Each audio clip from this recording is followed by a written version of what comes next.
Tes BNN Kabupaten Karangasem. Sekarang kita mengangkat tema Putra Putri Bersinar Bersih dari Narkoba untuk mewujudkan generasi emas. Sekarang di sini kita kedatangan tamu dari mahasiswa atau putra putri kampus STKIP Amblapura. Oke, sekarang kita perkenalkan dulu nama-namanya. Selamat siang Kak Ibom dan juga selamat siang Sobat WLD. Perkenalkan, nama saya Ikut Pangarjawa sebagai putra kampus STKIP Agama Hindu tahun 2023. Saya dari program studi pendidikan bahasa Bali semester 5 dan di sebelah saya sudah ada pasangan saya juga. Silakan. Oke, perkenalkan nama saya Anggita. Saya dari kampus STKIP Agama Hindu. Di sini saya sebagai putri kampusnya ya. Saya sekarang menginjak semester 3 dari program studi pendidikan bahasa Inggris. Tadi udah perkenalan, bisa saya sebutkan yang adik sebagai Pak Ang ya? Pak Ang dan adik sebagai adik Anggita. Oke. Nah, itu nama dari putra-putri kampus di STKIP. Nah, sekarang mari kita kulik-kulik sedikit adik-adik ya. Di sini tahu nggak BNN itu apa? Saya tahu. Tahu ya? Oke, coba jelaskan dong sedikit BNN itu apa? Ya, baik, dari BNN itu adalah sebuah badan dari pemerintahan ya, khususnya itu Badan Narkotika Nasional, yang dimana ini mengawasi tentang bahaya narkotika, kemudian juga memberikan edukasi pada masyarakat tentang narkotika juga seperti itu. Oke, ada lagi bisa sambut? Sama. Oke, mungkin adik-adiknya juga udah paham, kita juga udah pernah sosialisasi di sekolah STKIP, di kampus STKIP mengenai bahaya narkotika. Nah, di sini adik-adik kan sebagai putra-putri ya, putra-putri yang terpilih di kampus ya. Nah, gimana sih kesannya menjadi putra-putri kampus? Mungkin pertanyaannya bisa dimulai dari Anggita dulu. Terima kasih. Kesan saya sebagai setelah memenangkan putra putri kampus ini, titik bangga tuh pasti ya. Tentunya saya bisa menjadi contoh tauladan untuk seluruh mahasiswa juga, bahwa sebenarnya putra dan putri kampus itu adalah role model untuk bagaimana kita menyuarakan suara mahasiswa, bagaimana kita bersama-sama terkara untuk mewujudkan perguruan tinggi kita juga di kampus. Oke. Lanjut. Karena titik dimana menjadi pemenang itu kita melewati banyak sekali tes ya, dari tes micro teaching, dari tes bakat, interview, serta wawancara gitu. Terima kasih. Oke, dari serentetan tes tersebut, tes yang paling terkesan yang mana sih? Yang paling ingat banget gitu? Dan kenapa? Tolong jelasin dong. Menurut saya tes yang paling terkesan untuk saya pribadi yaitu tes micro teaching ya. Karena saya di semester 3 sama sekali belum pernah mengetahui bagaimana itu cara micro teaching. Tapi di saat kompetisi itu saya meyakinkan diri sendiri bahwa bisa. Ternyata micro teaching itu sebuah kesan gimana menjadi seorang pendidik yang baik, gimana cara menerangkan dan kita merangkul semua audiens yang ada di tes tersebut. Oke, sekarang mungkin kesan berbeda-beda ya. Mungkin sekarang pesan dari Pak Ang dulu deh. Oke, jadi untuk kesan ya, pertama pastinya sangat bangga sekali terhadap pencapaian ini. Kesan saya terhadap putra putri kampus ini merupakan sebuah pencapaian baru bagi saya ya. Oke. Di mana bisa terpilih yang sebelumnya itu pesertanya mencapai 35 peserta. Putrinya itu 20 dan putranya itu 15. Oke. Jadi lumayan banyak persaingan ya. Persaingan itu. Kemudian putra putri kampus ini juga merupakan sebuah ikon kampus kita. Bahwasanya kita ini membawa sebuah label yang besar ke depannya tadinya. Terkait dengan apa sih? Punya tadi menyinggung juga terkait dengan tes yang paling besar ya. Itu juga termasuk yang saya sangat setuju yang dibilang oleh Anggita, bahwasanya micro teaching ini sangat perlu untuk kita pahami dan kita ketahui sebagai calon-calon pendidik ke depannya itu.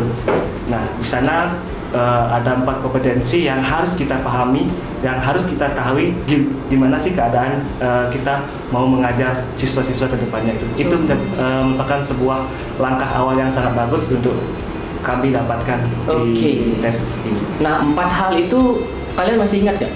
Bisa dijelasin nggak ke penonton kita? 4 hal itu ada kompetensi pedagogi, kemudian kompetensi penguasaan materinya, kemudian ada penguasaan audiensnya, dan juga public speakingnya. Public speaking, oke. Setelah itu, setelah selesai dilakukan atau serentetan cerita tersebut, apakah kalian didorong untuk membuat inovasi nggak dari kampus? Tentu saja. Inovasi kalian beda-beda. Gini, kalau di kampus kan sudah jadi kesatuan ya setelah itu. Jadi inovasi kami itu karena ini merupakan pemilihan yang pertama. Jadi ini kami masih berfokus pada internal. Internal ya, pembangunan di internal kampus.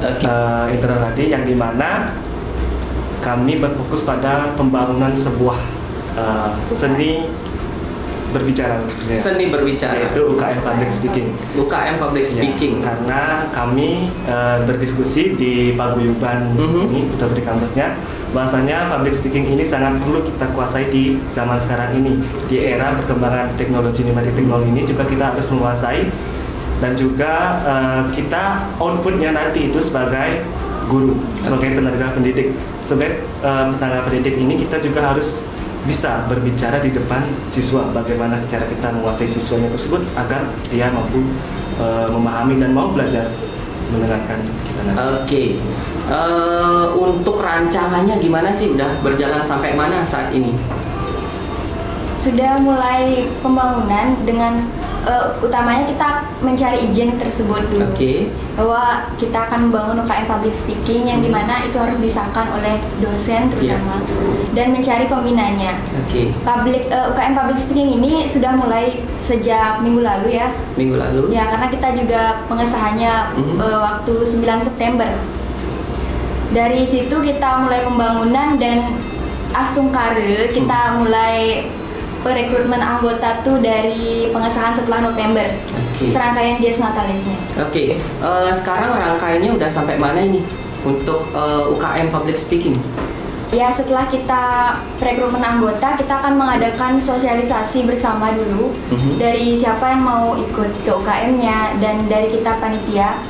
Serangkaian dalam bagaimana cara kita menjalankan itu bersama-sama, dan tentunya kami semua sudah sepakat untuk menjalankan sosialisasi di setiap minggunya agar produktif juga, dan bagaimana di sana menjelaskan materi sesuai pengalaman kita, dan kedepannya akan bagaimana kita sendiri bersama anggota bersama-sama meningkatkan skill kita dalam public speaking, terutama kita sebagai sekolah pendidikan ya tentunya akan menjadi, tentu saja sebagian besar akan menjadi seorang pengajar. Jadi itu kunci kami mengayomi dan membangun UKM dari public speaking tersebut. Menarik banget ya teman-teman. Di sini ada UKM Public Speaking, mungkin kita bisa kerjasama nanti kalian turun ke masyarakat, kita kasih bimbingan teknis ke kalian gimana narkoba dan yang lainnya, nanti kalian menyebarluaskan sebagai penggiat kita, sebagai penggiat BNN, itu namanya penggiat P4GN ya, agar nantinya kalian menjadi perpanjangan tangan kita di masyarakat ya. Kita tidak bisa bekerja sendiri, kita harus didukung sama lini-lini seperti kalian, seperti masyarakat, mahasiswa yang peduli akan narkotika, seperti itu. Nah, masalah narkotika ini kakak pengen tahu dong, apakah kalian punya pengalaman ya tentang narkotika atau berita yang menarik gitu? Mungkin pertanyaan tersebut dimulai dari Pak Ang dulu deh. Jadi berkaitan dengan pengalaman, kalau di lingkungan sekitar ataupun di lingkungan kerabat itu Astungkare sih tidak ada ya. Tapi kalau terkait dengan isu dari berita itu sering saya dengarnya, terkait dengan banyak artis, banyak pejabat ya, yang sekarang lagi marak viralnya itu kan Freddy Pratama. Benar. Sebuah sindikat besar, salah satu sindikat besar pengedar narkoba di Indonesia. Nah, mungkin saya pernah membaca beberapa berita. 2 hari yang lalu itu penambahan lagi 5. Penambahan lagi 5. 5 tersangkanya. Dari yang sebelumnya 39, sekarang sudah menjadi 44, ditambah 2 lagi DPO. Masih dalam pencarian. Jadi yang paling saya ikuti. Itu yang paling kalian ikuti. Kemudian kalau berpindah ke artis itu Raffi Ahmad dulu kan pernah ya. Kemudian ada Zul dari band Zipidia kan, yang masih ini yang kenal. Itu dari kasus tersebut, dari negara, dari artis, dari sebagai panutan kita yang di TV ya, malah menyalahgunakan narkotika. Gimana sih tanggapan kalian masalah tersebut? Mungkin dari Anggi? Oke, maraknya narkotika itu Anggita sendiri lihat ya dari banyaknya public figure tuh, sepertinya faktor yang paling menonjol tuh karena pertama kemudahan akses uang kan. Akses uang. Ya, kedua tuntunan pekerjaan sih, karena mungkin selalu ingin stamina yang kuat biar terhindar dari stres juga. Dan tentunya yang banyak saya lihat itu banyak public figure itu di pergaulannya butuh validasi untuk diakui gitu, karena akses kemudahan uang itu mereka ingin meyakinkan dirinya bahwa saya bisa beli ini gitu, butuh validasi dan diakui dari lingkungannya dia. Menonjolkan gengsinya tentunya menurut saya. Berarti kayak anak-anak muda sekarang berarti ya kalau pakai narkoba itu keren ya, padahal itu salah. Nah itu mungkin dari Pak Ang ada tanggapannya? Jadi dari saya sih saya setuju dengan yang dibilang orang kita tadi ya, dimana sebagai public figure apa artis dan juga pejabat publik ini merupakan harus bekerja di bawah tekanan terutamanya. Nah ini memaksa kondisi tubuh itu harus tetap bugar, tetap fit. Nah makanya dari hal tersebut mereka mengakali bagaimana sih biar tubuhnya itu tetap fit dan bisa bekerja dengan maksimal dengan cara yang seperti itu. Oke, tadi kan artis sipil ya dan aparatur negara kita juga menyalahgunakan, bahkan mengedarkan ya tadi beritanya sampai bertonton ya, dan kerugian negara itu sangat banyak karena narkoba ya. Nah sekarang gimana sih pendapat kalian, kan sekarang anak muda itu kalau nggak dugem kalau nggak dugem ngerokok, kalau nggak ngerokok minum. Nah dan itu di Bali itu juga menjadi budaya kita. Gimana sih tanggapan kalian, apakah setuju atau enggak dengan masalah tersebut? Menurut saya kenapa banyaknya generasi muda khususnya remaja yang menggunakan narkoba itu karena kesulitan mereka menyelesaikan masalahnya sendiri dan kurangnya dukungan dari lingkungan sekitar, terutama keluarga, mungkin kurangnya kasih sayang. Jadi mereka berisu sendiri bahwa dengan menggunakan narkoba saya bisa menghilangkan stres secara tiba-tiba, secara instan seperti itu. Oke. Mungkin dari Pak Ang? Oke. Jadi kalau dari saya sih kenapa remaja itu mencoba ingin mencoba narkotika ini ya. Dari saya itu ada dua faktor. Yang pertama faktor internal dan juga faktor eksternal. Kalau di internal itu di zaman sekarang rasa ingin tahu, rasa ingin mencoba seorang generasi muda itu kan sangat tinggi. Sangat tinggi, benar. Itu yang yang mendorong untuk keinginan untuk mencoba itu. Kemudian yang kedua disinggung tadi itu ada masalah keluarga, broken home. Broken home itu akan menjadi sebuah tekanan bagi dirinya sendiri. Kenapa sih orang tuanya gini, akhirnya dia merasa depresi sehingga dia akan mengkonsumsi narkotika ini. Kemudian kalau berbicara dari faktor keluarga itu adalah ada lingkungan masyarakat, lingkungan pergaulannya, lingkungan dari tempat tinggalnya itu yang dimana kita ketahui bahwasanya kondisi mental dari generasi muda ini mudah goyah mudah dipengaruhi oleh teman-teman sebayanya itu yang menjadi faktor kenapa generasi muda mau mencoba narkotika ini. Kemudian tadi berkaitan dengan konsumsi minuman keras yang jadi budaya kita. Tapi kalau dari saya pribadi itu sih sepengalaman dan penemuan saya itu masih biasa-biasa saja sih. Yang ininya yang kalau minum itu tradisi, akan tetapi kalau dilakukan di luar adanya sebuah acara itu dengan sengaja kita kumpul-kumpul. Misalkan nih generasi muda kan sekarang putus cinta udah telepon temennya diminum ya.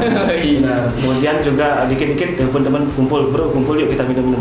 Itu merupakan sebuah kesalahan sih bagi mereka untuk mereka, karena rasanya dengan tersebut masih bisa kita lakukan dengan hal-hal yang positif sih selainnya. Misalkan berolahraga bersama teman kan, mungkin sepak bola, futsal, voli atau apa itu bisa dilakukan. Tapi mereka mengambil langkah cepat minum. Itu yang perlu kita edukasi lagi ke mereka bagaimana kita memanfaatkan saat kondisi seperti itu, akan tetapi menghasilkan feedback yang baik untuk diri kita. Tadi kan kita ngebahas mengenai narkotika ya, sangat marak, sangat masif ya, sampai anak-anak muda kita juga kena ya. Nah, kakak pengen tahu jika nih ya dalam situasi kalian itu, jika teman dekat kalian menyalahgunakan narkotika, gimana sih tanggapan kalian?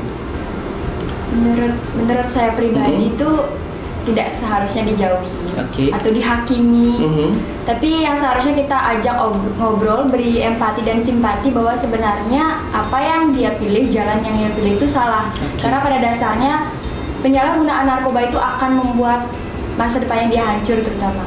Dan kita akan ajak dia mengobrol bagaimana cara menyikapi bahwa seharusnya jika kamu ada masalah, apa yang harus kamu lakukan. Contohnya seperti olahraga dan fokus kepada nilai spiritualnya, dan tentunya kita harus bersama-sama mengajak dia untuk saling terbuka gitu. Apa sih sebenarnya beban yang ia rangkul sendiri dan nggak seharusnya untuk disimpan jika tidak bisa ditahan sendiri seperti itu. Oke, bagus ya Anita, benar banget itu jawabannya. Lah kita bina, kita terima, jangan kita jauhi ya. Kalau dari kita di BNN Kabupaten Karangasem ini, kalau kalian memiliki teman yang seperti itu, bisa dibawa ke rehabilitasi agar nanti akan diberikan serentetan program dan dia dibina menjadi pulih ya, karena penyalahgunaan narkotika itu tidak bisa sembuh, dia cuma bisa pulih seperti itu ya. Nah ini saya tambahin dulu pertanyaannya, mungkin kalau kalian melihat transaksi di lingkungan kalian, apa yang kalian lakukan? Ya coba Pak Ang deh. Jadi kalau misalkan nih saya menemukan transaksi, kemudian yang pertama yang akan dilakukan adalah melapor ke aparat hukum seperti polisi. Nah nantinya itu akan melakukan pemeriksaan ataupun penyergapan terhadap distributornya ini dan juga yang menerima ini. Kemudian nanti mungkin akan bekerja sama dengan pihak BNN juga dan pihak yang lainnya yang masuk ke instansi tersebut. Oke, memang jawabannya tepat ya. Paling awal itu adalah kita lapor ke pihak polisi dulu. Nah, kita foto, kita lapor ke pihak polisi. Mungkin yang paling dekat di desa Babinsa sama Babin Kaptipmas ya. Itu yang paling dekat, bisa dihubungi langsung karena beliau tinggal di sana. Sekitaran sana bisa dilaporkan agar nanti hal tersebut tidak terjadi di warga-warga desa yang lain, seperti itu, nggak menjalar kemana-mana lah, seperti itu. Oke, tadi kan udah dibahas kalau teman sendiri menyalahgunakan narkotika itu harus gimana, udah dijawab juga sama Anggi. Dan kalau di lingkungan kalian ada transaksi itu harus gimana ya. Nah kita harus lapor ke pihak terkait seperti Babinsa, Babin Kaptipmas atau Polri dan TNI. Oke. Nah sekarang gimana sih, saya pengen tahu, kalian adalah generasi muda kita, gimana caranya agar generasi muda kita sadar akan ancaman bahaya narkotika ini? Oke, mungkin bisa dijawab dari Anggi dulu. Baik, menurut saya seperti kita pembangunan UKM Public Speaking, kita akan menjalankan sosialisasi secara produktif dan terjun terutama ke daerah-daerah terpencil ya, bagaimana kurangnya pemahaman mengenai narkotika, apa bahayanya narkoba. Dan tentu saja dengan kita mengadakan sosialisasi, kita akan lebih memupuk pemahaman mereka mengenai penyalahgunaan narkoba. Dan tentunya itu akan semakin membuat kesadaran diri ya, kesadaran mereka untuk tidak mencoba hal itu. Oke, mungkin dari Pak Ang ada tambahan? Jadi itu terkait dengan yang ke eksternal ya. Oke, eksternal. Jadi sosialisasi itu sangat bagus sekali. Di luar dari itu kita juga perlu sosialisasi di dalam. Di kampus, internal, ke mahasiswa. Itu harus kita juga melakukan sosialisasi kepada mahasiswa tersebut. Nah di luar itu di Hindu kita kan juga mengenal yang namanya hukum Tatuamasi. Tatuamasi. Dan juga Wasudewa Kutumbakam. Kita bersaudara. Kita adalah saudara. Aku adalah kamu, kamu adalah aku. Jadi ketika seorang teman ataupun seorang kerabat ini melakukan kesalahan, jangan malah kita jauhi. Kita dekati, kita ngobrol dari hati ke hati. Biar apapun yang mereka rasakan itu kita tahu, dan dari hal tersebut kita akan mampu untuk menolongnya. Oke, tadi kita udah ngebahas sangat dalam ya mengenai narkotika. Nah sekarang saya pengen tahu, jika kalian diposisikan sebagai orang tua, pola asuh seperti apa sih yang kalian akan berikan kepada anak kalian agar tidak terjerumus ke narkotika? Oke, silakan dijawab dari Pak Ang dulu deh. Jadi kalau secara pribadi dari saya itu lebih suka ke pola asuh yang otorisasi. Otorisasi. Artinya di mana seorang anak punya peraturan, seorang orang tua juga punya aturan. Dari mana orang tua di sini harus menjadi panutan bagi anak-anaknya. Apapun yang baik-baik itu harus diberikan pada anaknya. Akan tetapi orang tuanya itu tidak boleh melakukan hal-hal yang negatif pada agar anaknya ini tidak meniru nanti ke depannya. Itulah fungsi dari pola asuh otorisasi. Di luar itu juga perlu adanya, sejak dini kita ketahui bahwa keluarga ini adalah pendidikan pertama dan utama dalam hidup setiap manusia ya. Jadi dari sana kita sebagai orang tua itu sudah harus mendidik, sudah harus membimbing, sudah harus mengedukasi bagaimana perjalanan anaknya ke depannya itu. Kemudian juga memberi motivasi, semangat untuk mencapai apa yang diharapkan dari anak tersebut. Oke, mungkin dari Anggi ada jawabannya? Menurut saya pribadi, gimana kita sebagai orang tua itu harus bisa menjadi rumah ya, tentunya. Bagaimana menjadi tempat curhatan mereka. Jangan kita selalu menuntut anak untuk jadi A ataupun B, tapi bagaimana kita merangkul dia, mengajak dia bersama-sama, bagaimana mendidik dirinya sendiri, bagaimana mengerti lingkungan sekitarnya, dan tentunya tidak boleh saling menghakimi antara orang tua ataupun anaknya sendiri. Oke, nah mungkin itu yang bakal menjadi kepribadiannya kuat ya.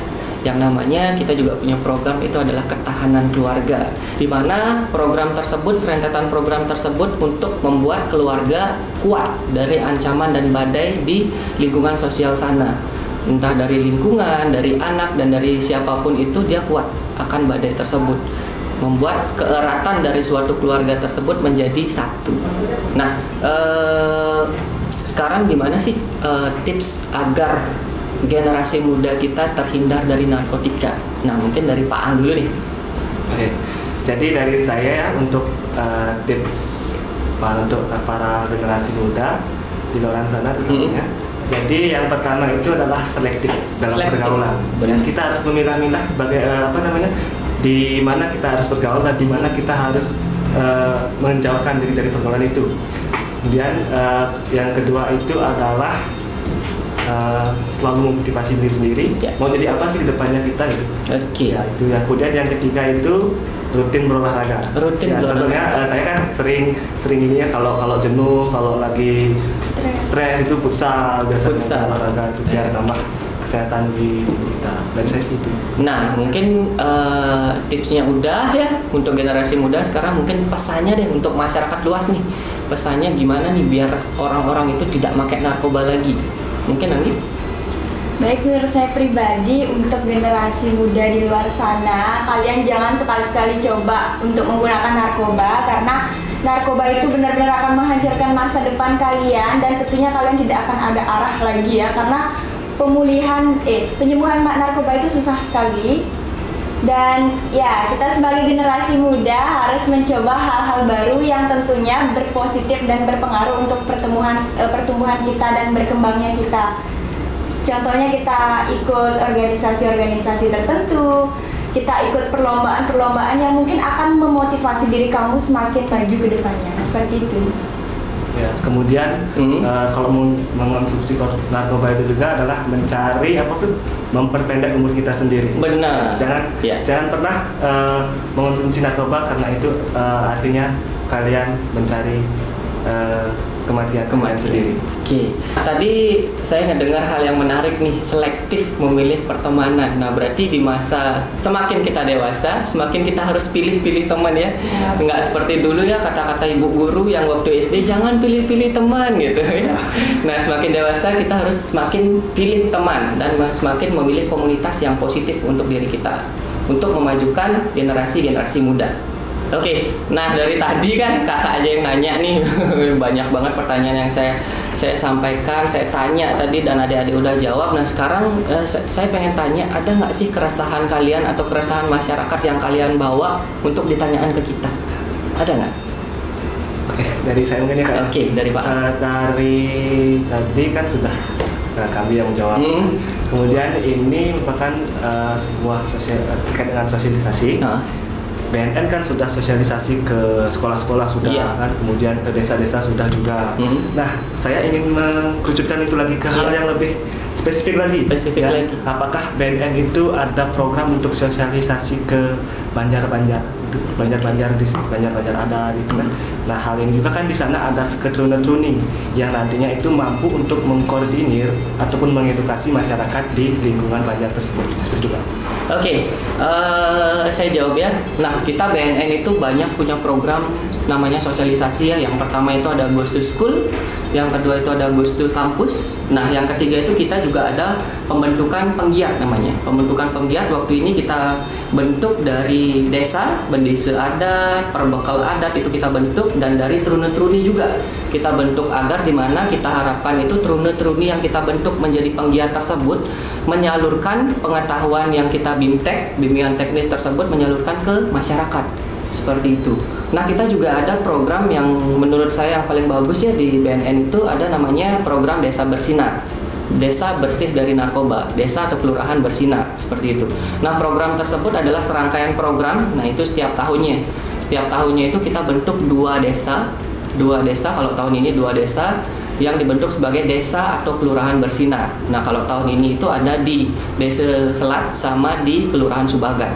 Nah, di situ kita bentuk serangkaiannya itu ada banyak, entah itu dari sosialisasi, dari monitoring evaluasi, dari pembentukan agen IBM namanya intervensi berbasis masyarakat, itu juga memberikan informasi dan edukasi, pemetaan jaringan, pemetaan sosialisasi di mana yang harus diberikan dan tidak harus dibelikan. Nah, itu pembentukan desa bersinar ini kita buat itu melalui 8 faktor.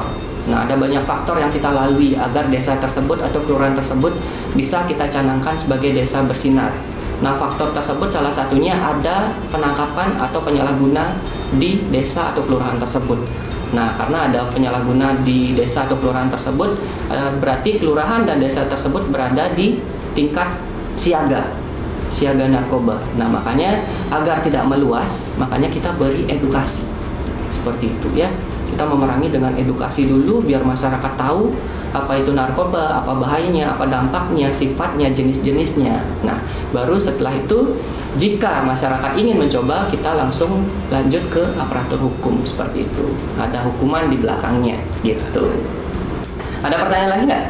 Dari saya itu aja sih. Itu aja ya.